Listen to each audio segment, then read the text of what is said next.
Y entonces vamos a ver un poquito la historia del Señor Jesús es muy grande y es muy extensa y es muy compleja, pero vamos a ver un poquito acerca del nacimiento del Señor Jesús.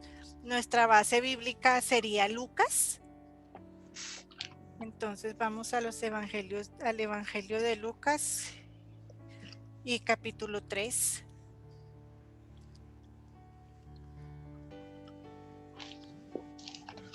Lucas 3. Sí. Bueno, sabemos que el Señor Jesús no nació el 24 de diciembre, ni a medianoche, ni el 25. Eso nosotros lo tenemos claro. Sabemos que esa no es su fecha. Sabemos y entendemos que es una festividad pagana, que se celebra más que todo el nacimiento del sol durante el solsticio del invierno. Probablemente es lo que muchos dicen. Dicen también que su significado su significado pagano lo tomaron los cristianos para atraer también a los paganos al cristianismo. Puede ser también que ese sea un principio de por qué se celebra la Navidad el 24 de diciembre o 25. Se calcula que el nacimiento, o cómo calculamos mejor el nacimiento del Señor Jesús, y digamos que alguna gente, algunos expertos lo han tomado como una cuenta regresiva a partir de su muerte, que tuvo lugar en la primavera del año 33 de nuestra historia, en la fecha de la Pascua más exactamente, o el año de Nisan, el año 14 de Nisan. Esto lo vemos. No vayan a perder ahí San Lucas, el Evangelio de Lucas, pero vamos un poquito al libro de Juan 19. Y vamos un poquito a Juan 19, 14, 16. Juan 19, 14, 16. Juan 19, 14, 16. Sí. Juan 19, sí, del versículo 14 al 16, para que si lo apuntan y después lo estudian, mejor. Era la preparación de la Pascua y como la hora sexta, entonces dijo a los judíos: he aquí vuestro rey. 15. Pero ellos gritaron: fuera, fuera, crucificadle. Pilato les dijo: a vuestro rey he de crucificar. Respondieron los principales sacerdotes: no tenemos más rey que César. 16. Así que entonces lo entregó a ellos para que fuese crucificado, tomando pues a Jesús y le llevaron. Esto es para demostrar en qué tiempo estaban. Aquí dice que era el 14 de Nisan. Y el libro de Juan nos dice a qué se refería en el tiempo de Nisan, que era el tiempo de Pilatos, que lo entregó y fue crucificado, y su mismo pueblo lo entregó para que fuera crucificado. Jesús tenía aproximadamente 30 años, no tenía 30 años cuando comenzó su ministerio, el cual duró 3 años y medio. Eso significa que nació haciendo cuentas regresivas a partir de ese tiempo de la crucifixión. Hicieron una cuenta regresiva, y eso significa que nacería a principios de otoño, más o menos, antes de nuestra era. Dice a principios de otoño, antes de nuestra era. Y aquí sí, vamos a Lucas 3, Lucas 3:23. Lucas 3:23.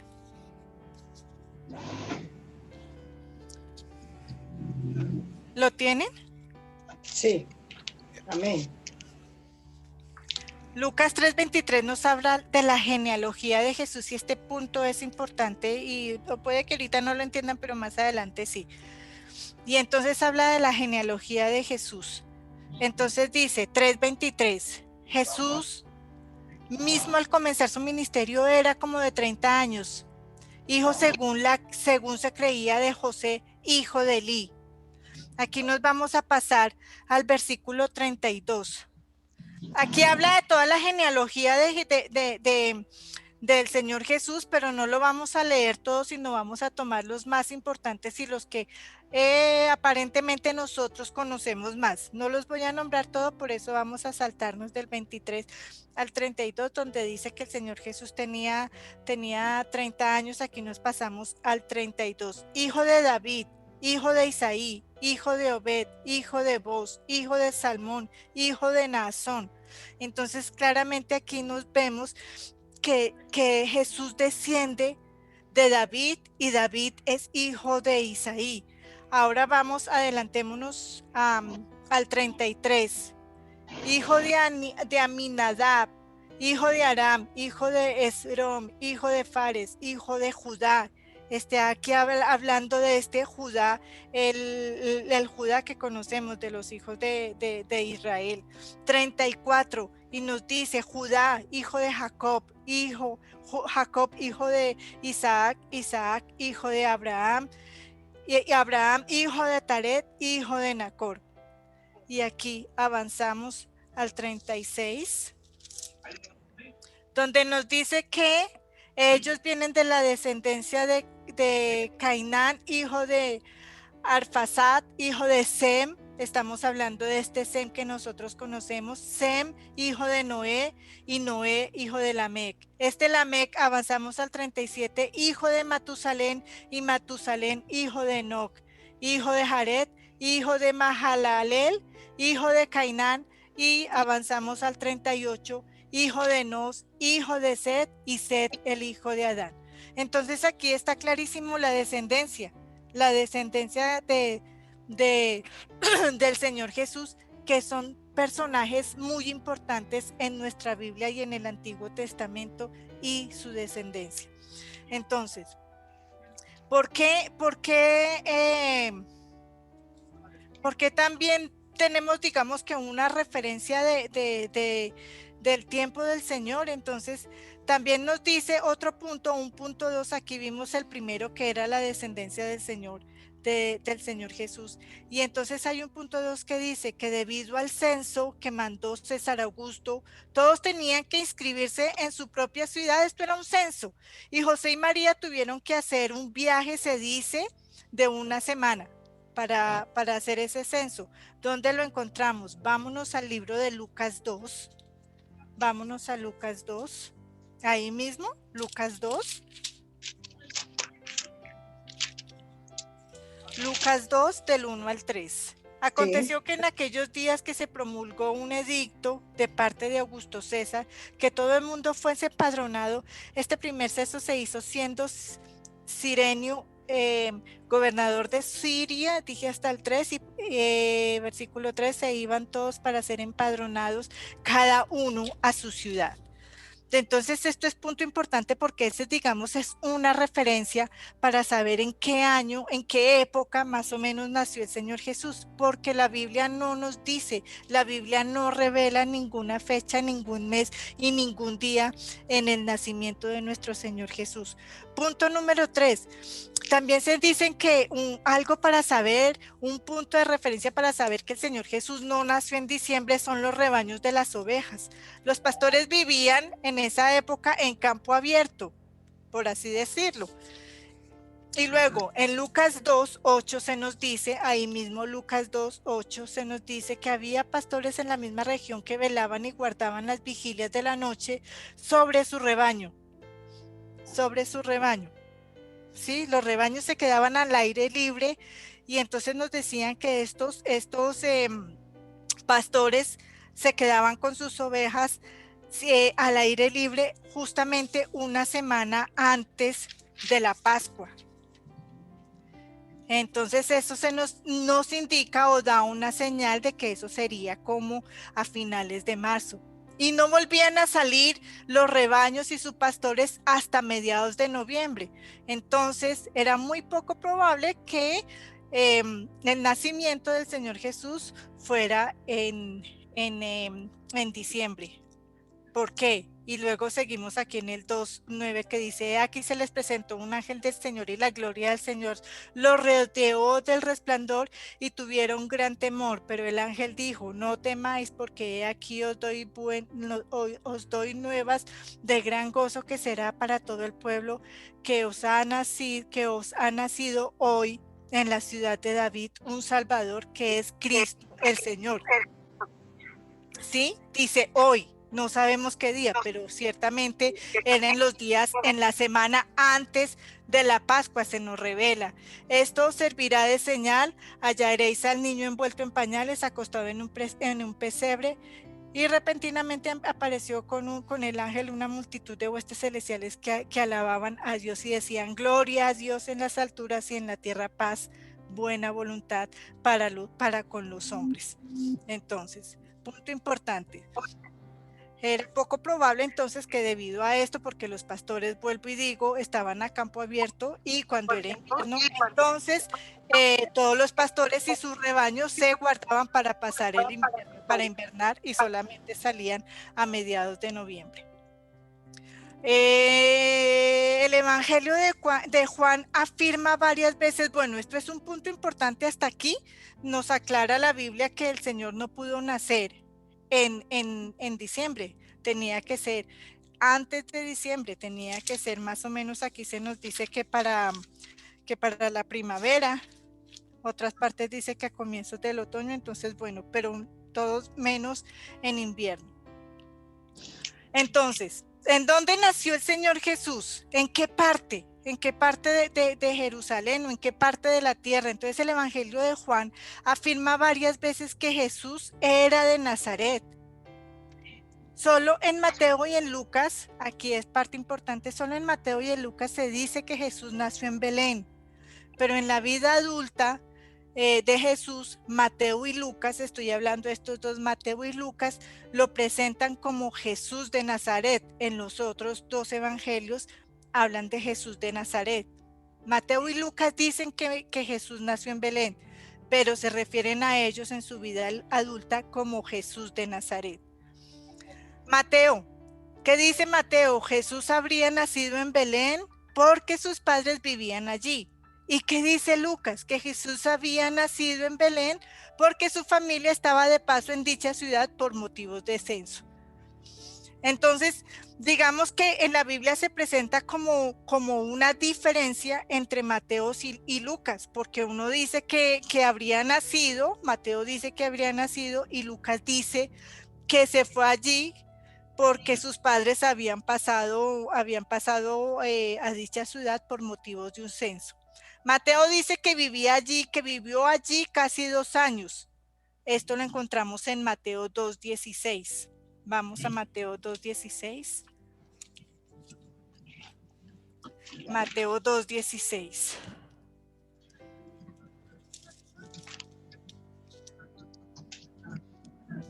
Mateo 2:16.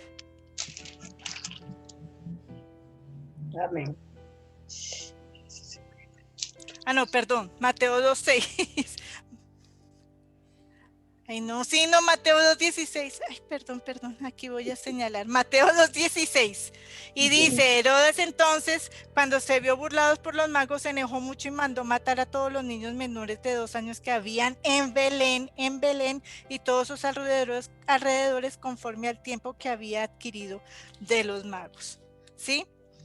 Entonces, dice Mateo que dice que vivió allí casi 2 años hasta que su familia huyó a Egipto. ¿Qué dice Lucas?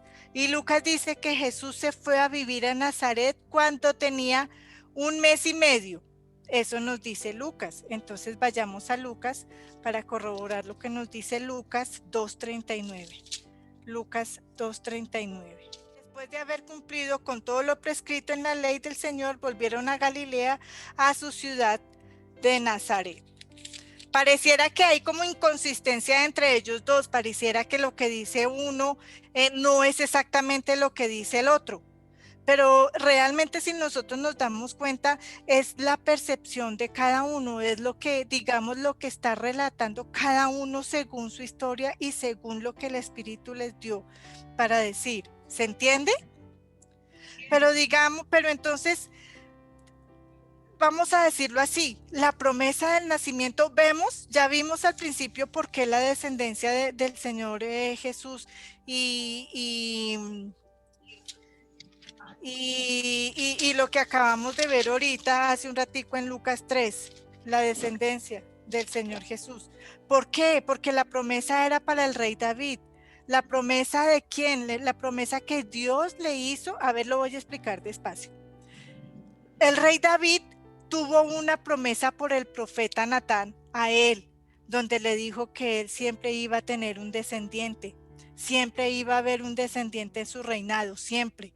Cada vez que subía un descendiente después del rey David, el pueblo digamos que se molestaba o se entristecía porque cada uno era peor que el otro, eran muy malvados y cada uno se decía si ese era la promesa que se le había hecho al rey David, porque cada uno era malo, era muy malo, pero la profecía que le hizo el profeta Natán a David era eso, una promesa de que un descendiente suyo estaría en el trono y ese sería el Mesías, ese sería el ungido. Esa era la promesa para el rey David. La gente cada que subía un rey estaba esperando quizás que ese fuera el ungido, que ese fuera el Mesías, pero era cada vez el siguiente era peor que el anterior. Entonces por eso era la desilusión de cada uno, pero estaba la promesa hecha. ¿Y cómo sabemos que esto era verdad? ¿Cómo sabemos de que había que esperar al Mesías de la descendencia del rey David?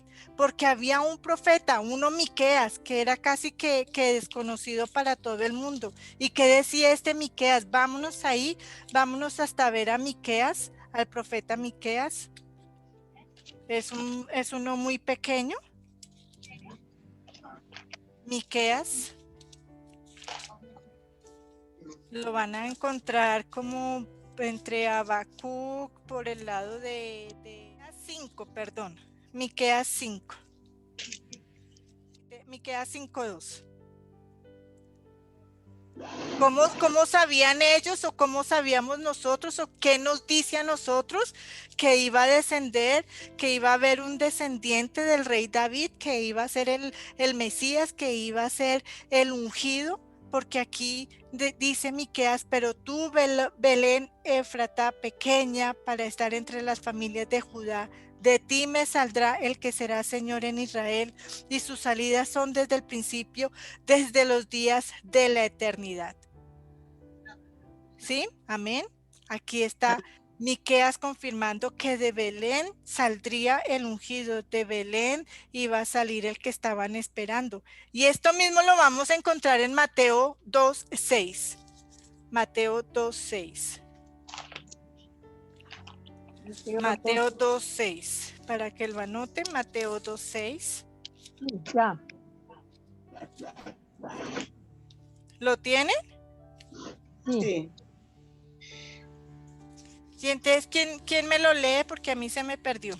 Mateo 2:6. Y tú, Belén, de la tierra de Judá, no eres la más pequeña entre los príncipes de Judá, porque de ti saldrá un guiador que apacentará al pueblo Israel. Así es, amén. Entonces esta es la confirmación. Esta es una confirmación de que Belén, de que la tierra de Belén, de que en la tierra de David iba a salir ese que apacentará al pueblo de Israel. Entonces se nos confirma una vez más que el Señor nació en Belén. ¿Sí? Amén. ¿Se entiende? Ok.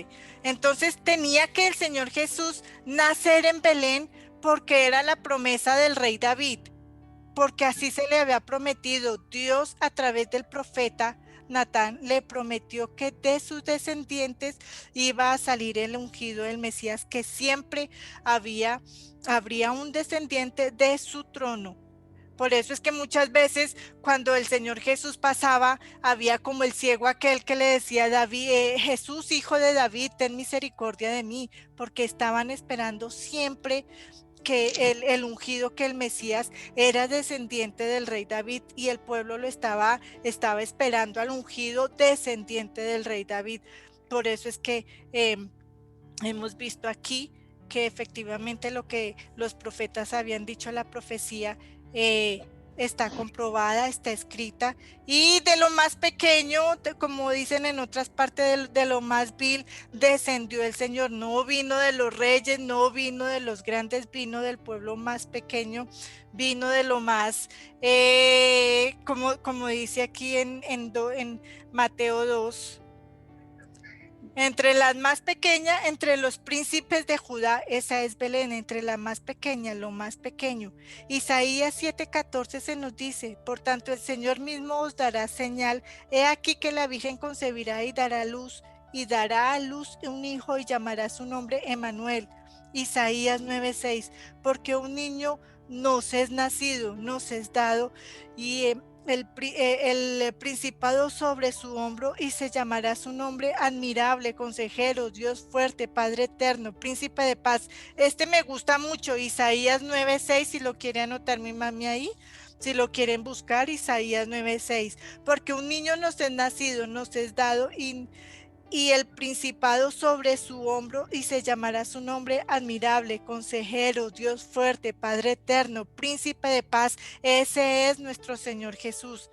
Y Juan 1:14 nos dice: y aquel verbo fue hecho carne y habitó entre nosotros, y vimos su gloria como el unigénito del Padre, lleno de gracia y de verdad.